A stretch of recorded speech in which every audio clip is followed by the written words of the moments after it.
Je te mets la photo du BioFab Lab, ça peut t'aider. C'est parfait.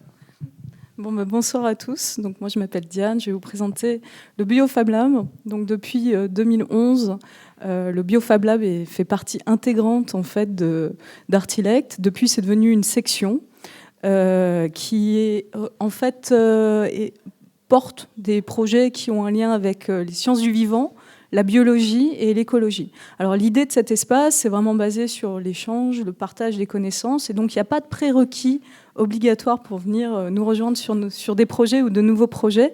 Il n'y a pas de compétences techniques nécessaires. L'idée, c'est vraiment de travailler sur la transdisciplinarité.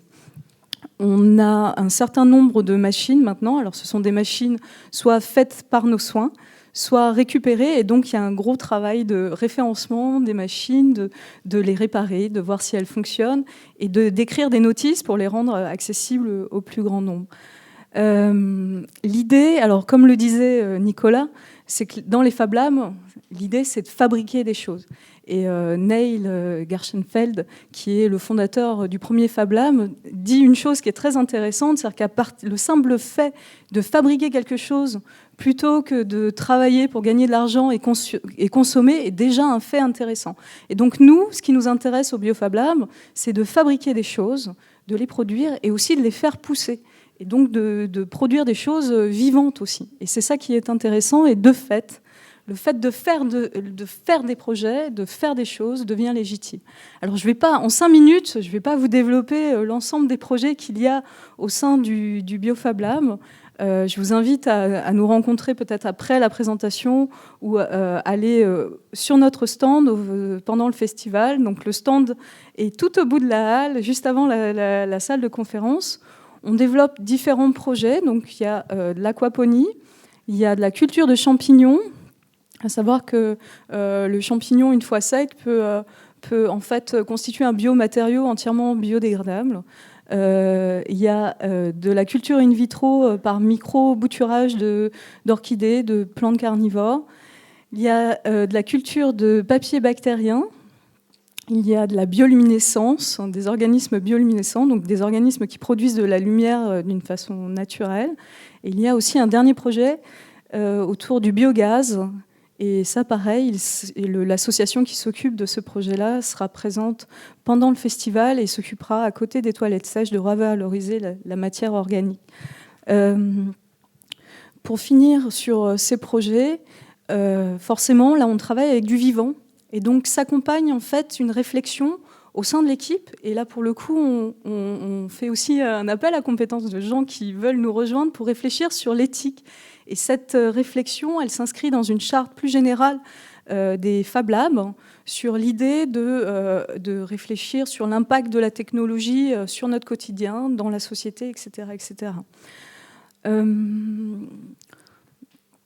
Alors, d'une manière plus générale, on a aussi une réflexion sur le fonctionnement de la section.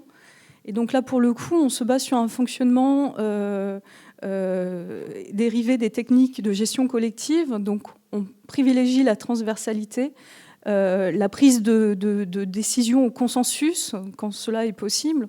Et donc, dans la section, il n'y a pas de chef, il y a des membres, des porteurs de projets.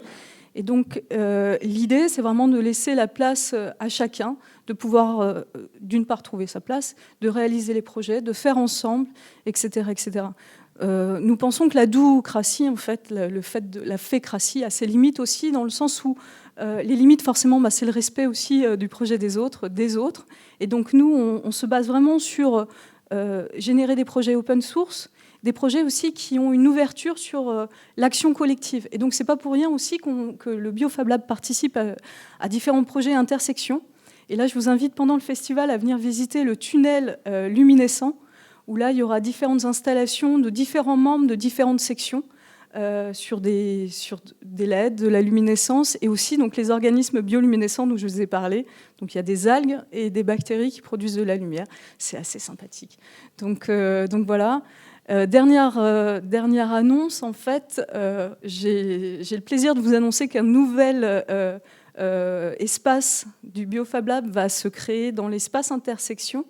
le LabCube, parce qu'on a récupéré énormément de matériel qui va nous permettre en fait, de pousser les projets plus dans des phases d'analytique, de biologie moléculaire. Et donc, je suis ravie de voir qu'il y a de nouveaux porteurs de projets qui nous rejoignent, justement sur des choses plus précises, avec des machines plus précises. Et donc, je suis très confiante sur le renouvellement des thématiques du BioFab Lab. Et je serais ravie de pouvoir en discuter avec vous à la fin. Pour conclure, je vais finir avec une citation en fait, du sociologue Michel Lallemand, qui est un sociologue qui travaille énormément sur les Fab Labs et sur les conséquences sociales.